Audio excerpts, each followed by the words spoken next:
Good morning, folks. Mike Kelly 7 with you. This is my 2017 Harley-Davidson Ultra Classic Limited with a Stage 4 upgrade. Yes, it gets lots of torque and lots of horsepower. Well, kinda. For a Harley. Her name is Gemma, and she's awesome. We love her. And it's a beautiful day, and she's semi-clean, because I did use the car washy stuff on her. Although, I don't know if you can still see. It's hard to get off dead bugs, man. It is hard to get off dead bugs. I've got that F11 top coat, whatever thing. I haven't tried it yet. I want to make sure the bike's nice and clean first.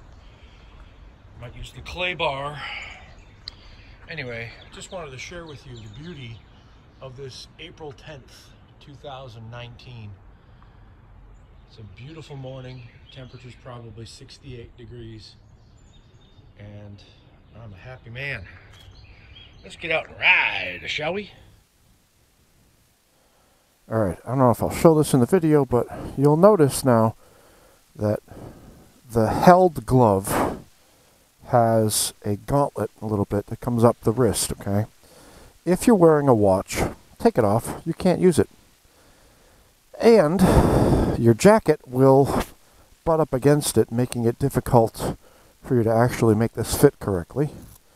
So you have to pull your jacket sleeve way up, then get that thing cinched, and then cinch that thing as well.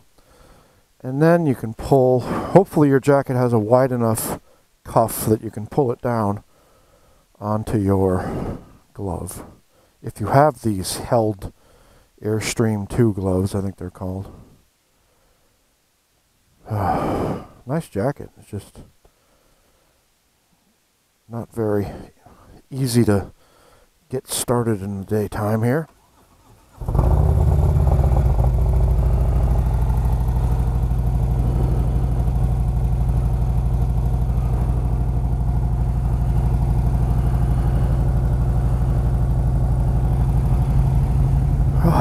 What a beautiful day. It looks like I need to cut the grass. I don't know if this camera shows you exactly how tall that grass-like stuff is. It's not really grass. I don't know what the hell that is. This time of year, that's what comes up in my yard. Grass comes later. At least it's green.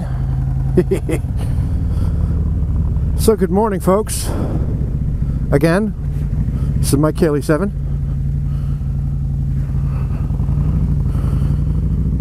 You notice I stopped at that stop sign.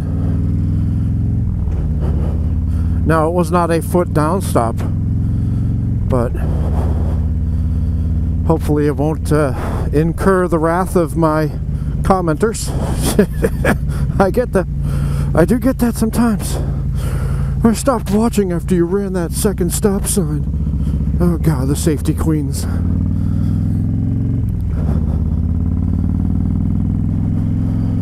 Ignorant of context. They see a stop sign, they say, I'm gonna stop no matter what. Put my feet down, get off the bike, walk around, do a T-clocks check. At every stop sign. Safety first!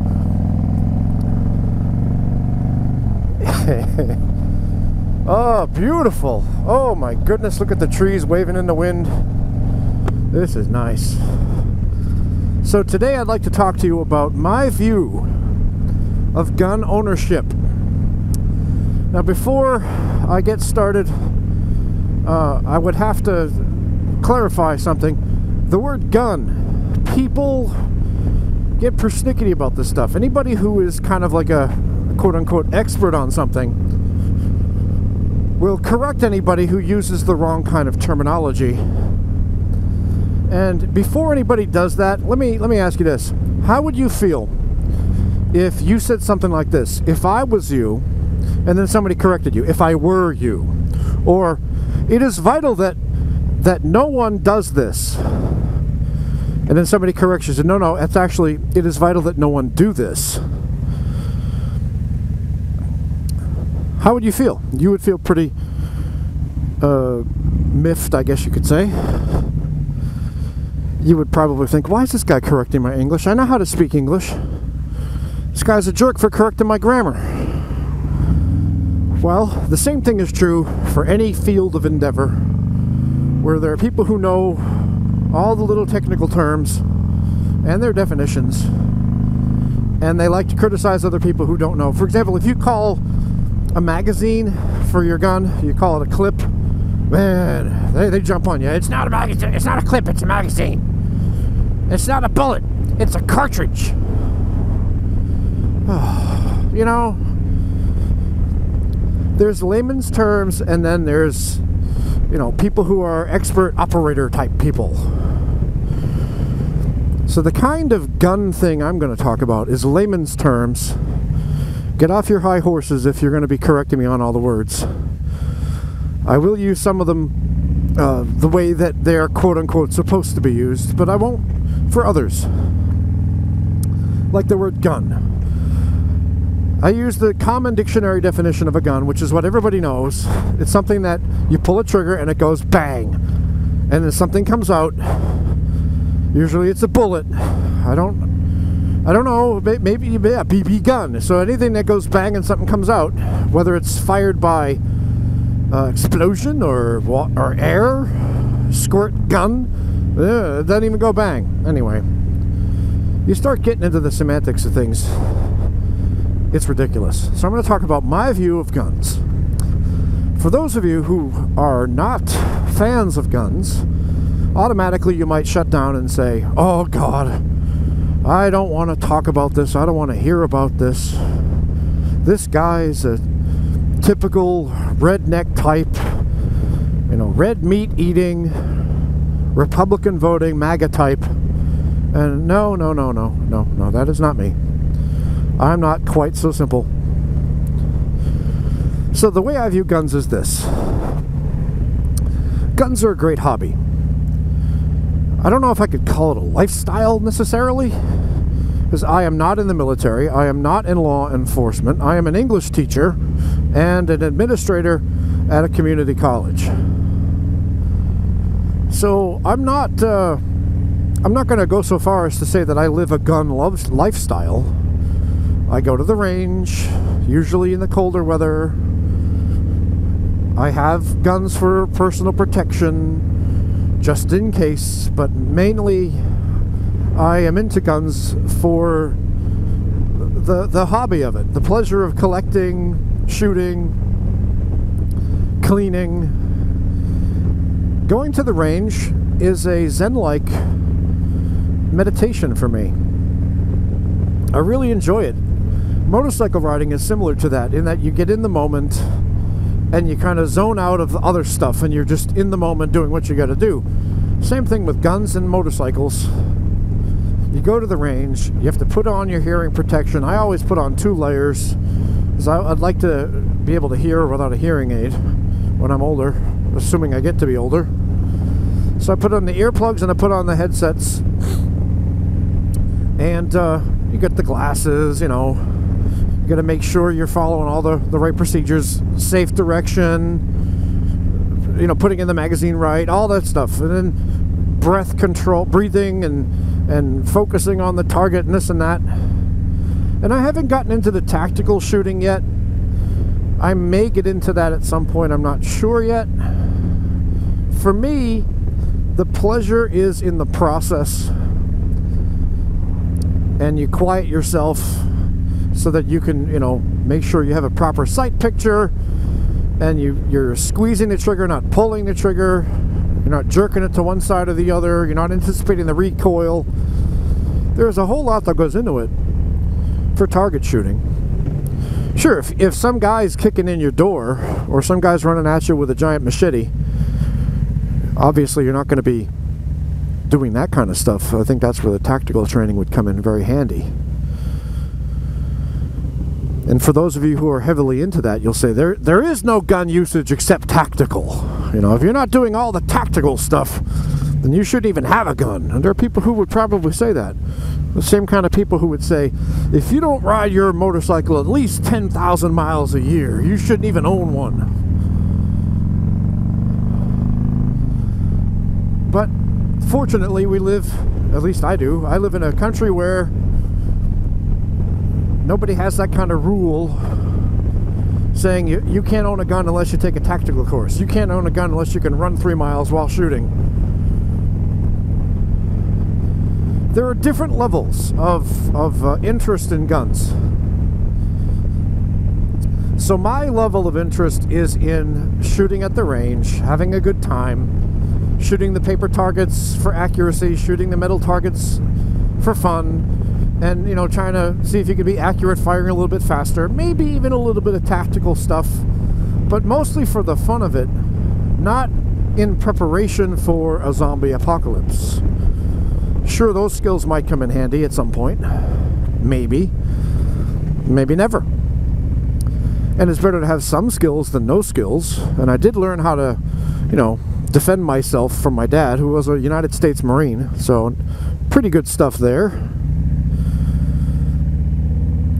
So when I'm talking about guns, I'm not going to be talking about it from an operator standpoint, from a military police standpoint, from a this gun is going to save your life standpoint. It's more of it's a neat hobby.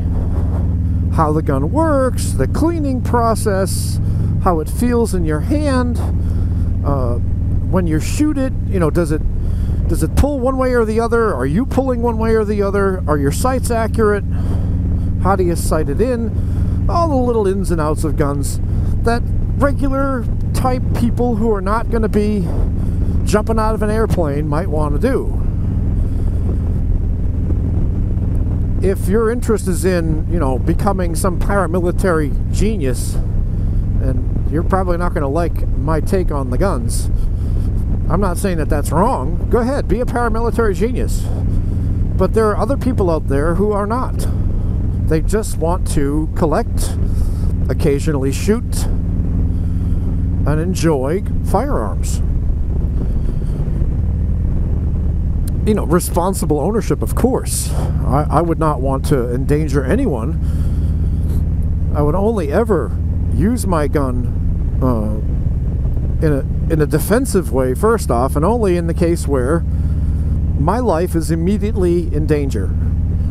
Somebody's coming at me with a machete, and I only have seconds to live if I don't do something. Now, if I come up on a scene where one guy's chopping the hell out of another guy with a machete, I'm not getting involved in that, because I don't know who initiated it. The law is kind of fuzzy on that. If I go shooting somebody and I actually shot the wrong person, the one who was defending himself as opposed to the one who started the attack, oh boy, I don't want to get into any of that. And I know you can get the concealed carry insurance. Yes, I know. I need to get that. It's like $11 a month or something.